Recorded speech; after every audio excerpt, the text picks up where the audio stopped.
What's happening, everybody? Welcome back. Corey Hughes, Bloody History. So, I'm really intrigued by Mexico City. Obviously, we haven't figured out everything. We've been on it for over 2 months.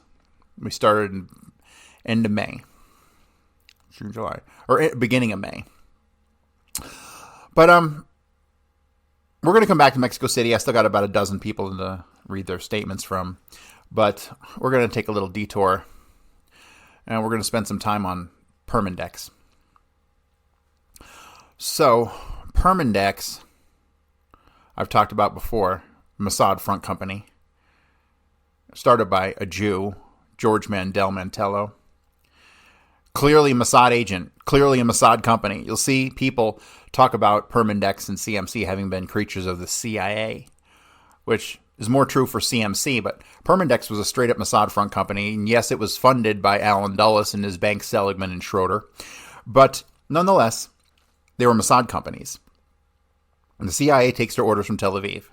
So, what we're going to go to today is we're going to go through this pretty famous article. I mean, if you're into Kennedy research, you should know this article. But it is about Permindex, and it appeared in the, what is this called? EIR. I don't know what the hell EIR stands for. Let me see. The Something Intelligence Report. Excelsior? I can't read that. The Something Intelligence Report. And I'll start by reading this opening letter to give you some context. November 14th, 1981. In this special report, the EIR presents an exclusive survey of the International Assassination Bureau, Permindex, the Permanent Industrial Expositions. I thought it was exhibition, but they say it's expositions.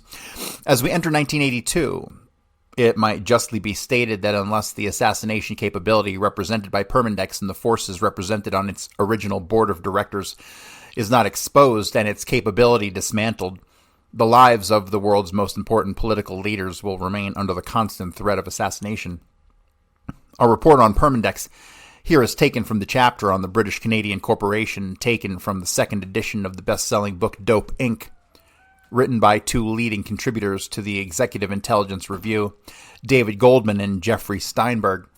The report you are about to read represents the culmination of years of work by both Goldman and Steinberg and a team of investigators and contributors to the EIR's Investigative Leads twice-monthly newsletter.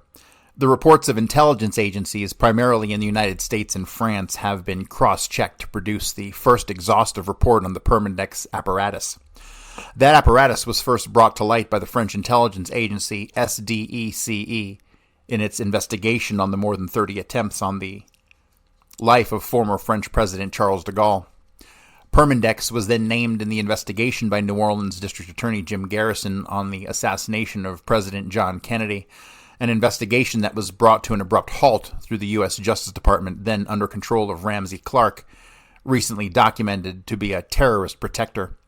Yet 18 years later, the Permindex apparatus remains the starting point for identifying the origin of the assassination danger to President Reagan and the Pope John Paul II. The second edition of Dope, Inc., from which the Permindex report is taken, will be published by the new Benjamin Franklin House Publishing Company, New York, this spring. And that's from Susan Johnson. Permindex, Britain's International Assassination Bureau, by Jeffrey Steinberg and David Goldman. So right off the bat here, they're putting the blame for Permindex on Great Britain, which to me is on its face ridiculous. It's clearly an Israeli operation. But I believe that the point they're going to go with is that Israel is a British operation. Ultimately, I think is the point they're going to make, but I might be getting ahead of myself. So let us begin. During the spring, summer, and autumn months of 1963, a series of top-secret conspiratorial meetings took place behind well-guarded closed doors at an executive resort spot at Montego Bay on the Caribbean island of Jamaica. The location for those meetings was the Trial Compound, nominally a retirement colony built at the close of World War II by Britain's highest-ranking secret espionage agent, Sir William Stevenson. In the spring of 1963, an only somewhat different sort of conspiratorial gathering was occupying the facilities at Trial. Present at various times for the planning sessions were Major Lewis Mortimer Bloomfield, in 1963, still a top officer in Sir William Stevenson's British Special Operations Executive. Ferenc Nagy, a wartime cabinet minister in the pro-Hitler Horthy government of Hungary and later its prime minister. Giorgio Mantello, a Romanian-born, he's Hungarian, not Romanian, born Jew who had served as a trade minister under Mussolini. Colonel Clay Shaw, a former officer in the U.S. Office of Strategic Services who in 1963 was the director of the New Orleans International Trade Mart. Jean de Menil, a white Russian emigre who at that moment was the president of the Houston-based Schlumberger Corporation, a heavy equipment manufacturer frequently used as a covert conduit for weapons. Paul Ragodorsky, another white Russian active in the right-wing Solidarist movement. Other individuals figured in the plot, however. The above group constituted the Whitting operational core. The purpose of the meetings was to plot the assassination of President John F. Kennedy in Dallas on November 22, 1963. What sort of glue held these individuals together? What vast capability stood behind these relatively unknown individuals and enabled them to both execute and cover up their crimes for nearly 2 decades?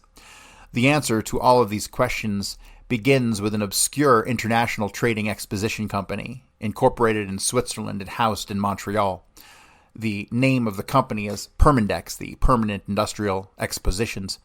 Its president and chairman of the board since inception in 1958 has been Major Lewis Mortimer Bloomfield. All of the individuals present at trial compound for the Kennedy assassination plotting were, at the time, board members, officers, and investors in Permindex. So let me pause right here because, to my understanding, this isn't true at all. Permindex was originally in Switzerland, but in 1962 was run out of Switzerland by the government and relocated in South Africa. Now, they had a sub-company, Centre Mondial Commercial, which really, when you look at what these companies did, they did nothing but hold stock. Like CMC just held a bunch of stock in companies that I have to assume surrounded activities at Dimona. Things like nickel companies, right?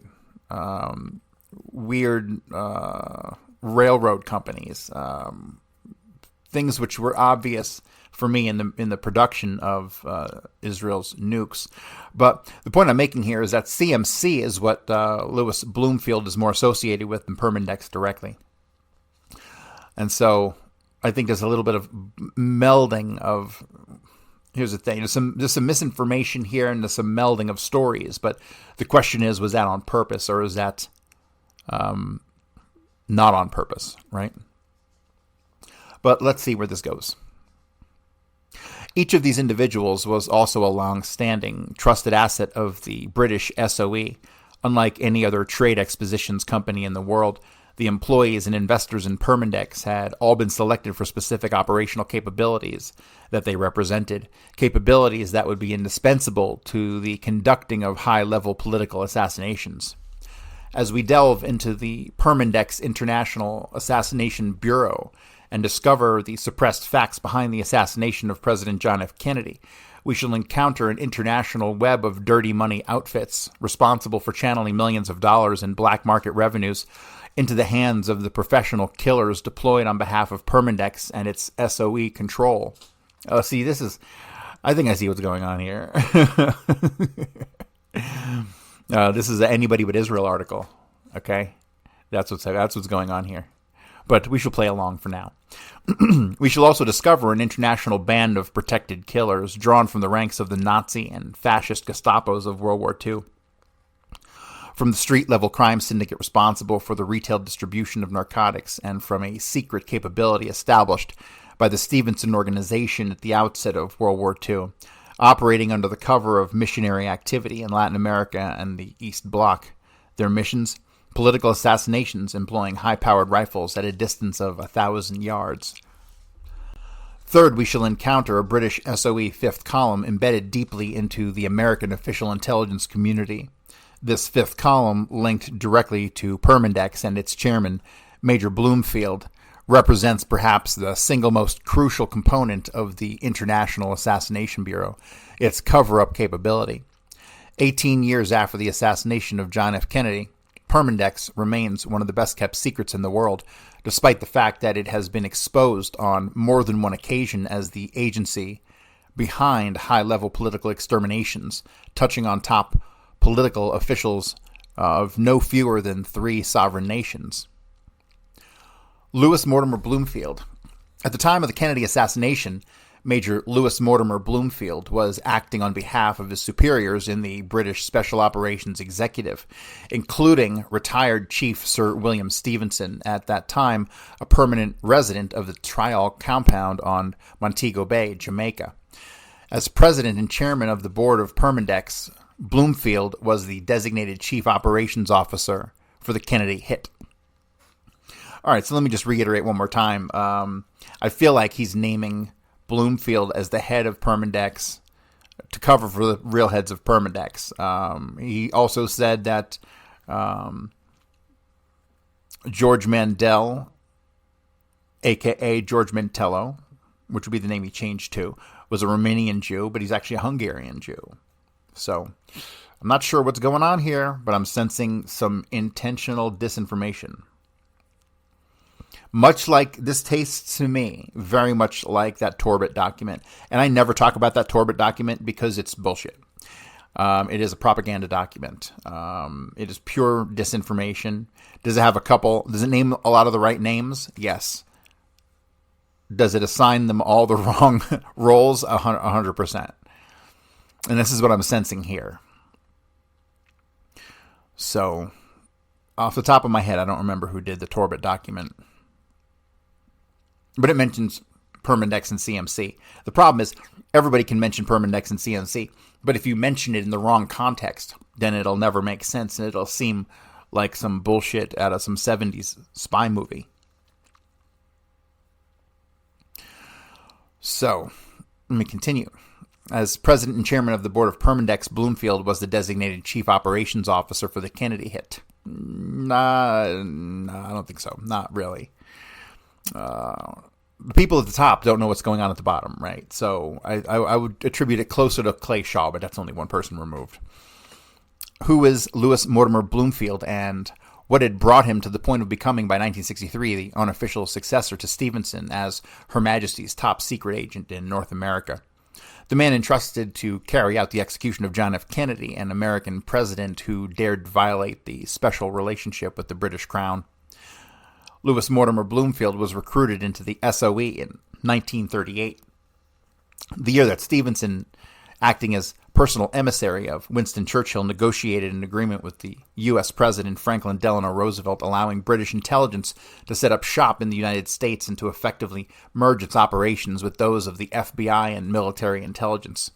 Under SOE commission, Bloomfield was given an officer's rank in the U.S. Army and assigned to the newly created Office of Strategic Services, the wartime predecessor to the CIA.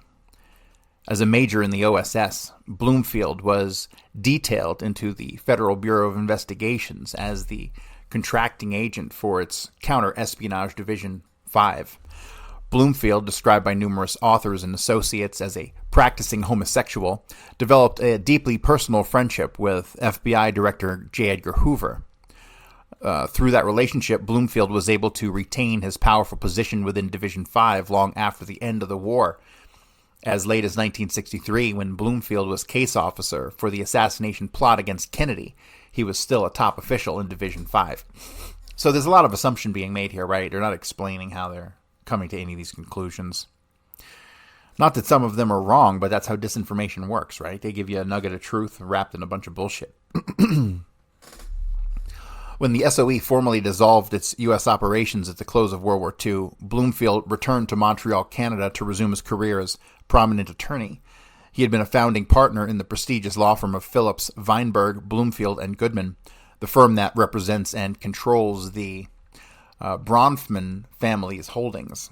Bloomfield's name was only removed from the firm's letterhead in 1968 after French President Charles de Gaulle publicly exposed the role of Bloomfield's Permindex in acting as a conduit for funds into the secret army organization OAS to finance the 1962 assassination attempt against him.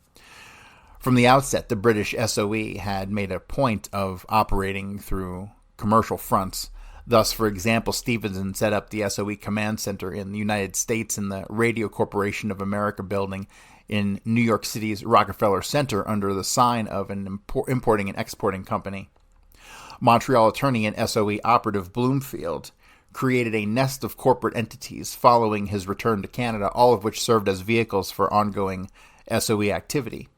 Among Bloomfield's corporate holdings were the Israeli Continental Corporation, the Canadian subsidiary of the Dutch Heineken's breweries, and Credit Suisse of Canada, a correspondent bank to the Credit Suisse of Geneva, that was among the holding companies exposed by General de Gaulle's Intelligence Bureau, SDECE, as a laundering point for hit money into the OAS.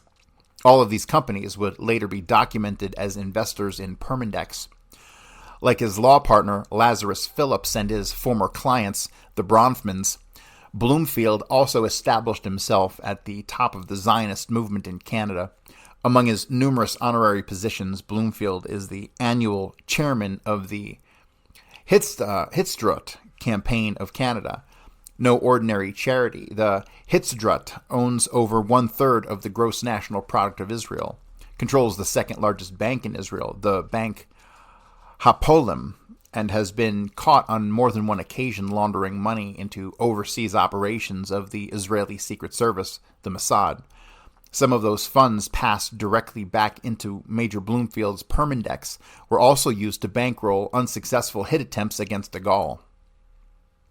Among Bloomfield's other charitable activities is his chairmanship of the Canadian Red Cross Ambulance Service, a position traditionally held by a top-ranking knight in the Queen's official chivalric order, the most venerable military and hospitaller order of St. John of Jerusalem. As an operating arm of the sovereign order, the Red Cross Ambulance Service is an official intelligence arm of the British monarchy, frequently called upon to carry out espionage and terrorist activities. In addition to his corporate and charitable activities within his native Canada and his continuing post within Hoover's FBI Division 5, Major Bloomfield was given special responsibility following the war to develop the international network of clandestine shipping routes that would be essential to the planned skyrocketing of narcotics traffic, dirty money, and related black marketing. First, Bloomfield assumed the directorship of the Israeli-Canadian Maritime League, a trade association whose significance will become clear shortly. Simultaneously, he became the consul general in charge of the Western Hemisphere of the African state of Liberia. Liberia is a notorious tax shelter and smuggler's port of call. With no shipping regulations, Liberia, under Bloomfield's consularship, became the flag of convenience under which a sizable portion of the ships bearing bulk cargoes of Far East narcotics are registered. Liberia is also a secondary offshore banking center. The unregulated banks of Liberia account for $7 billion in average daily transfers, the vast majority of which are related to black market transfers. The only other foreign station consul general for Liberia is Bloomfield Permindex associate and former Israeli Mossad official Dr. Tibor Rosenbaum, whom we shall meet shortly. One final deployment in the immediate post-war period by the SOE's Major Bloomfield would set the stage for the future emergence of the Assassination Bureau, Permindex. In 1952, Bloomfield became a ranking official of the United Nations organization, one of its leading advisors on international law. Bloomfield accomplished this by assuming a position as overseas representative of the International Executive Board of the International Law Association. Established in 1873, the International Law Association had, from its inception, been an arm of Lord Milner's Round Table group responsible for developing a code of law compatible with the one world designs of Britain's leading oligarchical families. After World War II, the ILA became an officially recognized non-governmental organization of the UNO and its principal body on all matters of international law. Major Bloomfield's particular area of expertise on behalf of the UNO was naturally international terrorism, piracy, and civil aviation. To this day, the United Nations International Civil Aviation Commission is housed in Montreal, where it is presided over by one of Major Bloomfield's closest collaborators, Gerald Fitzgerald. Fitzgerald, on advisement from Bloomfield, has drafted every United Nations Convention on hijacking, piracy, and terrorism. In 1962, on the eve of Permindex's first major political assassination, Fitzgerald and Major Bloomfield co-authored a history of political assassinations in the 20th century, focusing particularly on the activities of the Zionist clandestine army, the Irgun, and its 1940s murder plots against Britain's Count Bernadotte and Lord Moyne. In 1958, better than 10 years have passed since Major Bloomfield's official retirement from the OSS and his return to his native Canada. Sufficient distance has been created from his past activities as a master spy within Her Majesty's most secret spy army to warrant Major Bloomfield a place on the list of citizens above suspicion. And so in 1958, on orders from his superiors at Montego Bay, Bloomfield created Permindex and its international subsidiaries, Centre Mondiale Commercial and the Italo-American Hotel Corporation, to house an international assassination bureau. So, what I'm catching here, right off the bat, is that they're misattributing, just like they did with Vincent T. Lee and the Fair Play for Cuba Committee. They're doing the exact same thing here with Louis Bloomfield. Louis Bloomfield was one or two notches down from the guys who started it, like George Mandel, who was the actual founder and CEO of the company. All right, so this article isn't the complete, accurate account, and I have to assume that that's on purpose. The Permindex Board of Directors. According to corporate records on file in Bern, Switzerland, the following individuals were officially listed as officers and board members of Permindex at the time of its incorporation by Major Bloomfield. Louis Mortimer Bloomfield, President and Chairman of the Board of Permindex. Ferenc Nagy. Giorgio Mantello. Roy Marcus Cohn, Attorney, New York City, former General Counsel to Senator Joseph McCarthy, Chairman, American Jewish League Against Communism. President, Lionel Corporation. And then Joseph Bonanno, Syndicate Boss of Montreal and Phoenix, Chairman of the Board, Lionel Corporation. Major General John Bruce Medeiros, former Director, Defense Industrial Security Command, Board of Directors, Lionel Corporation. Guys, let's pull everything on the Lionel Corporation, please. Jean de Menil, whom it skips over, is the head of the Schlumberger Corporation. Paul Regorsky, whose name pops up all over the place that I know nothing about. I probably should. They brush over him really quickly. Prince Gutierrez de Spadafora, former Undersecretary of Agriculture to Mussolini, sponsor of the Sicilian separatist movement. Hans Seligman, banker, Basel, Switzerland.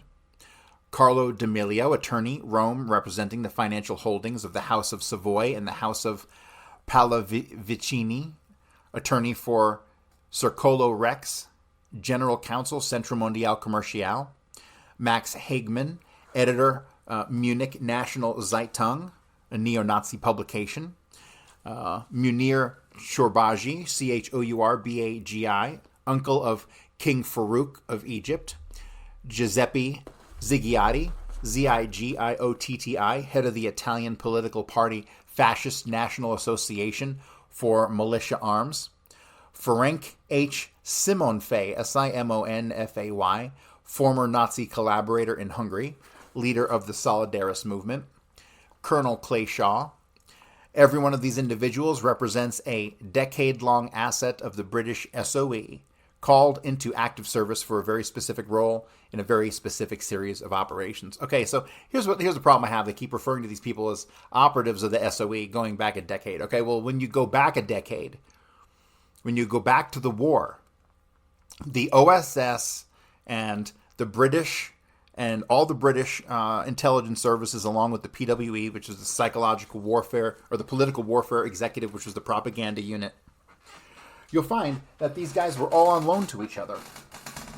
So to say that they're operatives of these individual organizations outside of their home countries is a little disingenuous, because they were all working together at the time. So to say that Bloomfield was working for the SOE as an agent, to me, it's very disingenuous.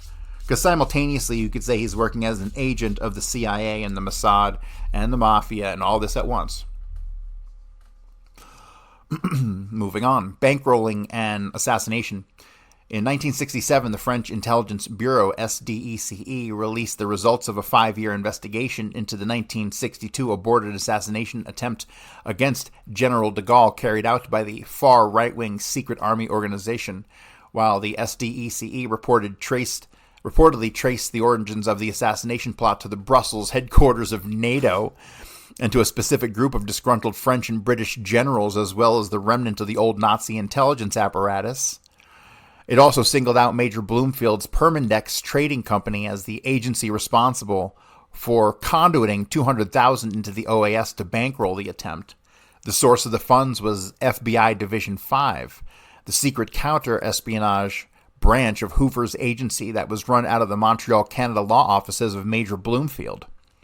As a result of the de Gaulle exposure of Permindex's role in the OAS hit squads, Permindex was forced to shut down its public operations in Western Europe and relocated its headquarters to Johannesburg, South Africa. Let me go back and read this last sentence here.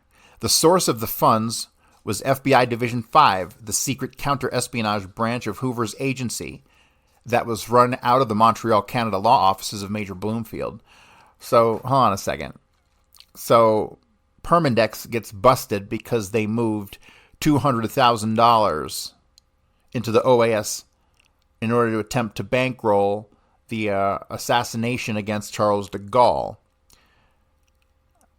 All right, so Permindex, who they're saying is led up by Louis Bloomfield, and they're saying the source of the funds was FBI Division 5, which Bloomfield also worked for while he's working with Permindex, I guess.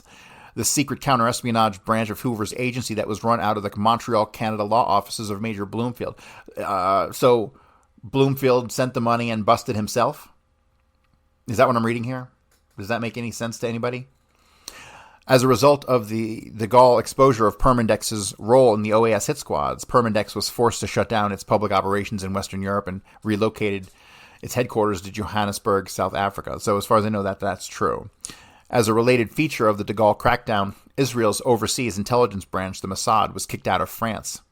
We have already noted that Permindex's Major Bloomfield established himself as one of the leading Zionists in Canada and had extended that charitable activity to a prosperous business relationship extending into international shipping and banking. We shall now see that Bloomfield's efforts on behalf of Israel represented an extension of British SOE penetration, bullshit, and control over sections of the important capabilities that were so consolidated with the 1950, I think it's 6, creation of Permindex. In the course of unraveling the piece of the Permindex web, we shall encounter those operatives within the International Assassinations Bureau designated with the responsibility of providing the laundered millions of dollars for the financing of political violence. We begin with Basel banker Hans Seligman. According to a suppressed manuscript on the Permindex assassination cabal, detailing information provided by U.S. and French intelligence, the Seligman Bank must be located in Basel, Switzerland, was a subsidiary of Permindex responsible for laundering funds into Major Bloomfield's various operations, one of a dozen such subsidiaries of the Montreal Trade Expositions Company. So I don't know if that's true. I know that the Seligman Bank and the Schroeder Bank, both coordinated by Alan Dulles, thanks to, we know this by Michel Mehta in his awesome book on CMC, that Seligman and Schroeder provided funding for the setup of Permindex and the setup of Centre Mondial Commercial. So the odds of them being a subsidiary is likely 0. So, see, I think this is just more muddying the water here. Hans Seligman is the last remaining European-based member of the Seligman family that had made its vast fortune in the United States during the 19th century, first in dry goods and later in banking. The Seligman family of New York was one of the Our Crowd group that turned its experience in retailing dried goods into a lucrative black market in booze following the passage of the 18th Amendment.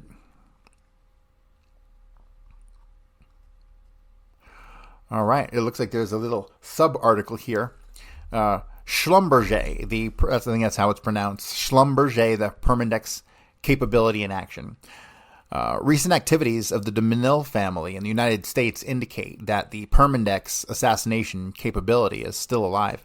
The widow of Jean de Menil, the now deceased member of the board of directors of Permindex, Madame Dominique Schlumberger de Menil, was among a handful of guests at the dinner hosted by President Reagan in honor of French President Francois Mitterrand during his visit to Yorktown in October. It was a particularly busy season for MME. Madame de Menil, she was preparing to host an international conference, Islami Fundamentalists, at her Rothko Chapel in Houston, Texas. The October 21st to 25th meeting brought together some of the world's leading members of the Muslim Brotherhood, the organization that on October 6th had successfully carried out the assassination of Egyptian President Anwar Sadat. When EIR publicized this meeting in early October with the aim of halting the entrance of Muslim Brotherhood terrorists into the United States, Madame de Menil personally intervened with the U.S. State Department to ensure that no conference attendee would be denied entrance to the United States. The conference heard speech upon speech hailing the murder of Sadat and calling for the destabilization of the Middle East, especially of American ally Saudi Arabia. The Schlumberger business empire is historically related to some of Europe's most powerful banking families, particularly Genevan Protestant banking through de Neuflize, Schlumberger, and Malay Bank. The Malay family has branches in France, Great Britain, and Geneva. The Malay family has unbroken control over the Comité des Deux Cents, the elite group that represents real power in Geneva for more than 3 centuries. On the British side, members of the Malay family have cropped up in members of King's Privy Council, private advisors of Queen Victoria, and bankers for the royal family. Back in the U.S., the Schlumberger group relies on the Bank of the Southwest to safeguard its interests, which in many locations overlap with Unity Brands, the former United Fruit Company. 4 out of 7 members of the Warren Commission were on the board of directors or close associates of United Brands. All right, back to the article. Like the de Hirsch family, the Seligmans originated in Bavaria as part of the Hofjuden entourage built up around the Wittelsbach and Habsburg courts. It was in fact the joint efforts of the de Hirsch and Seligman families that led to the founding of the de Hirsch Foundation and the Jewish Colonization Association, the agencies responsible for transplanting the likes of Yechiel Bronfman to Canada as an indentured servant. At the time of the Bronfman migration, the de Hirsch Foundation was being coordinated out of New York City by Jesse Seligman.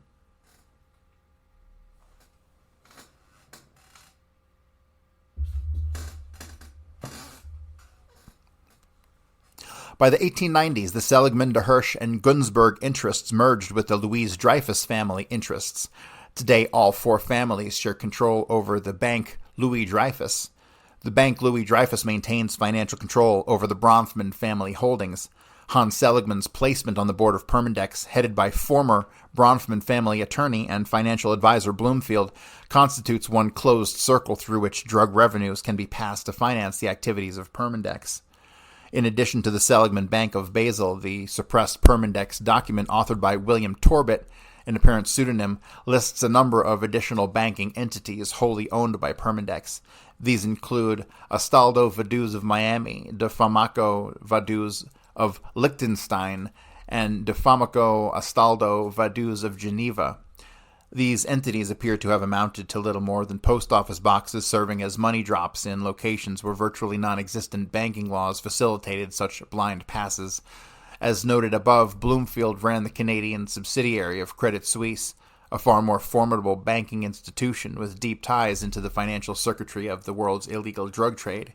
But the largest and most formidable banking entity in the Permindex family was the Banque de Crédit Internationale of Basel, Switzerland, which remained in business until 1974. Dr. Tibor Rosenbaum, BCI, and Permindex. BCI was the creation of Dr. Tibor Rosenbaum, a Hungarian-born Jew who migrated to Palestine under the sponsorship of the Jewish Agency. Back in Hungary, Rosenbaum had been associated with Dr. Rudolf Kastner, whose activities as a personal collaborator of Adolf Eichmann in sending an estimated 800,000 Jews of Eastern Europe to the gas chambers at Auschwitz created a major scandal in Israel in the early 1950s and served as the basis for Ben Hecht's famous suppressed book, Perfidy. Following Israel's statehood, Tibor Rosenbaum was appointed First Minister of Supply and Finance for the Foreign Intelligence Branch, the Mossad. In 1951, Rosenbaum was deployed to Geneva, ostensibly as the director of Israeli migration, holding full diplomatic papers. Inasmuch as there was no migration from Switzerland to Israel during this period, speculation that Rosenbaum was already involved in setting up funds laundering operations on behalf of the Mossad is well founded. According to a 1980 book-length expose of the Israeli mafia by L'Express journalist Jacques Derogy, Rosenbaum traded his Israeli diplomatic papers for Liberian documents in the mid-1950s on the eve of his launching the Banque de Crédit International. Rosenbaum incorporated the BCI in 1958, the same year that his fellow Liberian diplomat Major Louis Mortimer Bloomfield established Permindex. According to Derogy, Dr. Rosenbaum was designated as the Swiss connection in an international money laundering apparatus created to facilitate the diamond for dope trade that was to make up an increasingly large share of the foreign trade of Israel. Despite the cosmetic cover provided to Rosenbaum's operation by his Liberian papers, his Banque de la Crédit International was so deeply meshed with Israeli high finance and big-time politics that when the scandal broke in Israel in the early 1970s over Rosenbaum's dirty money operations, Israeli Finance Minister Pinchas Sapir immediately resigned, creating a government crisis. What can be said about Rosenbaum's Swiss laundering operations, and how did his BCI intersect the operations of Major Bloomfield's Permindex? According to a 1967 Life magazine expose, Rosenbaum's Banque de Crédit International was on the receiving end of $10 million in illegal funds laundered through the World Commerce Bank of Nassau, Grand Bahamas. The Nassau Bank was a joint venture of North American syndicate kingpin Meyer Lansky and several of his closest associates in the gambling, smuggling, extortion, and dirty money rackets. The World Commerce Bank was managed by Lansky accountant Alvin Malnick. Another official of the Nassau laundering hole was a Swiss national and well-known Lansky bagman, Sylvan Ferdman. According to the Life magazine investigators, Ferdman was simultaneously listed as the chief of operations officer of Rosenbaum's BCI. The picture of BCI, however, remains incomplete without the inclusion of yet another board member of Dr. Rosenbaum's Swiss establishment, Ernest Israel Yafet. Yafet is the chairman and president of the Banque Leumi, Leumi, the largest bank in Israel, a bank that serves as a critical component of the diamonds for dope traffic into Hong Kong, the current heir of a German Hafden banking family that traces its roots back centuries. Yafet recently sold the family's trading companies to the Quaker Barclays Bank of London, which in turn placed him on the board of directors of its thus created subsidiary, Charterhouse Yafet. Charterhouse Yafet, like the Yafet company before it, deals exclusively in the diamond trade between Israel and Hong Kong, trading those precious stones for the same golden triangle opium that launched the Yafet family's career in international finance 150 years ago. Joining Yafet as a trustee of the Banque Leumi is Baron Stormfront Bancroft, a member of the Samuel family, a former lord-in-waiting to the Queen of England and the deputy chairman of Cunard Lines, a shipping company strongly suspected of shipping large volumes of Far East heroin over its Asian and Mediterranean routes. Banque Leumi further keeps its hands in the drug trade through its 100% owned subsidiary Union Bank. Ernest Israel Yafet is the chairman of Union Bank, which handles over one-third of the world's financing in diamonds. Banque Leumi is not only Israel's bank to heavily interface its operations with the Geneva laundering hole of Dr. Rosenbaum, even more heavily involved in the BCI is the Bank Hapolim, the second largest bank in Israel. Bank Hapolim was founded as an offshoot of the Jewish Agency. Its founder and present board director, British High Commissioner Viscount Erwin Herbert Samuel, belongs to the same Samuel family behind Banque Leumi and the Cunard Lines. Viscount Samuel presides as head of the Israel Red Cross, an official branch of the most venerable military and Hospitaller Order of St. John of Jerusalem, the same order by Major Louis Mortimer Bloomfield of Permindex. According to the already cited Duragi expose of the Israeli Mafia, the bank Hapolim figured prominently in the same diamonds for dope apparatus. Illegal revenues from the diamond for dope exchange between Israel and the Golden Triangle banks of Thailand would be initially deposited into an escrow account in London for transfer to protected accounts in Johannesburg, South Africa. From South Africa, the same funds would be laundered through the bank Hapolim into Dr. Rosenbaum's BCI. The South African connection for this diamonds for dope operation, according to author Derogi, was Zwei Peer, Zwyper, the Israeli director of the Investors Overseas Service. IOS, until its demise in 1975, was indistinguishable from the Banque de Crédit International, nominally as International Mutual Fund founded by Bernie Kornfeld and eventually taken over by Robert Vesco. IOS in reality was a laundering service deploying a virtual army of salesmen in every corner of the globe, often carrying phenomenal volumes of cash, which the IOS directors claimed were the investment deposits of thousands of small investors. These investors, for the most part, remained anonymous. According to author Hank Messick, a significant number of the so-called small investors were local operatives of the Meyer-Lansky Israeli mafia apparatus.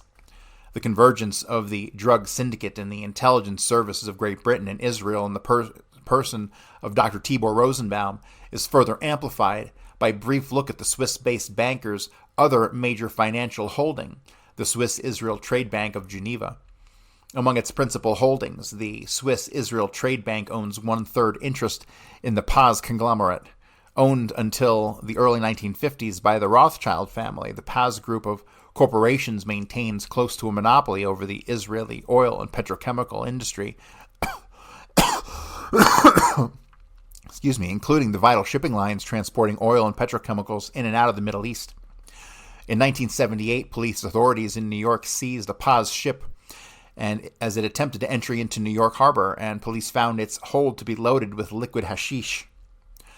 Sharing the Paz ownership with Dr. Rosenbaum's Swiss-Israel entity are Max Fisher, the Detroit, Michigan-based businessman philanthropist, and Sir Isaac Wolfson, a London department store magnate whose family traces its lineage back to the 13th century. It was Wolfson whose family mantle provided prestige for a Paz group following its sale by the Rothschild interests. Sir Isaac was the chairman of the British Board of Jewish Deputies, the most prestigious and powerful Zionist organization in the British Empire. His son today is a policy advisor to British Prime Minister Margaret Thatcher. The Swiss-Israel Trade Bank, the third owner of the Paz, is a who's who of the combined British-Israeli Mossad apparatus, beginning with the already identified Mr. Tibor Rosenbaum. The manager of the Swiss-Israeli Trade Bank up until his most recent semi-retirement was General Julius Klein. We shall encounter General Klein on several occasions as we unravel the complex web of front companies, offshore banks, and official government services that together comprised the Permindex International Assassination Bureau. As early as 1922, following his service as a U.S. Army counterintelligence officer during World War I, Klein was picked up by Sir William Wiseman, then head of all British intelligence operations in the United States and later a neighbor of Sir William Stevenson at the Trial compound on Montego Bay, Jamaica. Under Wiseman's instructions, Klein was brought onto the staff of Colonial House, the Spectre advisor to President Woodrow Wilson, who led the U.S. negotiating team for the Versailles Treaty.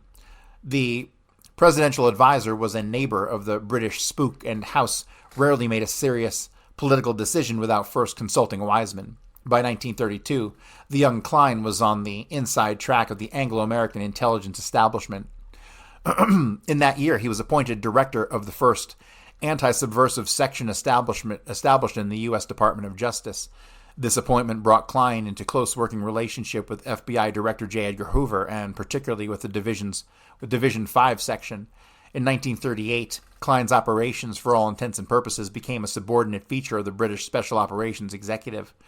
In addition to his Justice Department anti-subversive role, Klein that year founded the Jewish War Veterans, the first of several private organizations that he would create as recruiting grounds and intelligence fronts for Stevenson's SOE. Sir William Stevenson's access to the intelligence facilities of the Zionist movement in the United States and Canada was greatly facilitated by the fact that from 1922 he had employed Chaim Weizmann as his principal advisor on scientific and technical espionage activities. The fact was Stevenson's own mentor, Sir William Weizmann, was a leading figure in the Anglo-Zionist movement, also provided the future SOE head with an inside track to the resources and talents of the Zionist networks. According to Richard Deacon, a semi-official historian of British and Israeli intelligence, Stevenson was the single most important figure in establishing the Israeli intelligence services following Israel's independence. As we've already seen in the case of Permindex, Chief Major Louis Mortimer Bloomfield, many of the post-war commercial fronts through which the SOC operated were joint ventures with the Mossad. In the effort to create an Israeli intelligence apparatus married to the British SOE, Julius Klein would play a major role on behalf of Sir William Stevenson. From his position at the close of World War II as head of the U.S. Army Counterintelligence Corps responsible for Western Europe, Klein, by his own admission, illegally rerouted whole shiploads of medical supplies, trucks, construction equipment, and so forth from earmarked destinations in Germany and Austria into the Haganah in Palestine. Throughout the early 1950s, Klein made frequent trips to Israel to aid in the training and structuring of the Mossad. We shall turn our attention once again to General Klein at a later point in our inquiry when he emerges as a principal background figure in recruiting of the board of directors for Permindex. Another Rosenbaum associate in the Swiss-Israel operation was Shaul Eisenberg, a top weapons procurer and scientific spy for Israeli intelligence during the 1950s and 60s. According to the Washington Post, Eisenberg was officially the Mossad station chief in Vienna during much of this period. Born in Shanghai, Eisenberg was the unofficial trade representative for the Israelis in the Far East. Official statistics show that 90% of the Israeli businesses in that region involved sales of diamonds. Shaul Eisenberg also ran a string of scientific consulting firms in New York City that maintained contracts with the major Canadian firms engaged in the exporting of nuclear technology. These companies have been publicly identified as part of the nest of high-technology firms created by the Stevenson SOE following the war. Completing the board of directors of Dr. Tibor Rosenbaum's Swiss-Israel Trade Bank were Abe Feinberg, the head of the Americans for Haganah, a thinly veiled front for SOE Zionist espionage and laundering operations during the pre-independence period; Philip Klutznick, self-described protege of Julius Klein and Secretary of Commerce at the Carter administration; David Gravier, the enigmatic Argentinian Zionist banker who was indicted in the early 1970s in New York on charges of bribery and extortion and subsequently disappeared in a mysterious plane crash over Mexico that to this day has federal court officials and investigators debating whether or not he is still alive.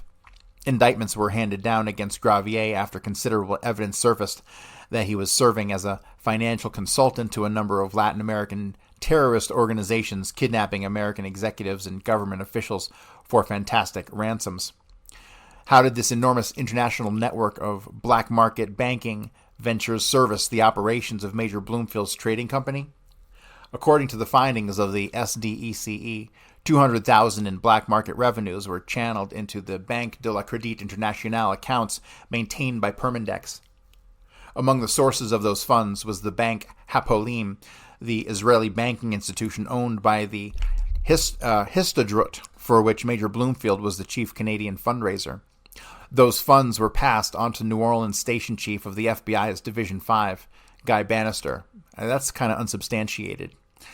From New Orleans, Bannister deployed one of his agents, Jerry Brooks Gatlin, directly to Paris with a suitcase full of cash for hand delivery to the OAS generals.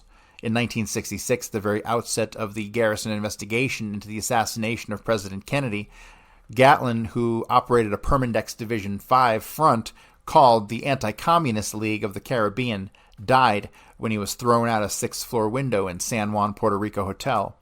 By this time, FBI Division 5 spook Bannister had already died under equally mysterious circumstances. Sources in New Orleans reported at the time of Bannister's death that within hours of his demise, agents of Division 5 had invaded his office and his home and carted off all of his files. Those documents never materialized again. There was no coincidence to the fact that Permindex funds for the 1962 aborted assassination attempt against Charles de Gaulle were laundered through the New Orleans stationed agent of Division 5. By 1962, New Orleans had already assumed the role of field operations center for the assassination cabal headquartered offshore on the island retreat at Trial. So we're going to call it here for today. Some of this is very true, but some of this is total nonsense, right? So I'm getting very much the flavor of Torbett document, which we're never going to cover on this show because it's just junk. Total fucking junk. And so, but I think perhaps they were just doing the best they could at the time. This was written in 1980, which was, 40-something fucking years ago. So, yeah, interesting. And it has some good stuff in here, and there's some stuff in here that's most certainly true. So, but that's going to do it for today, guys. We'll be back tomorrow. Thank you much.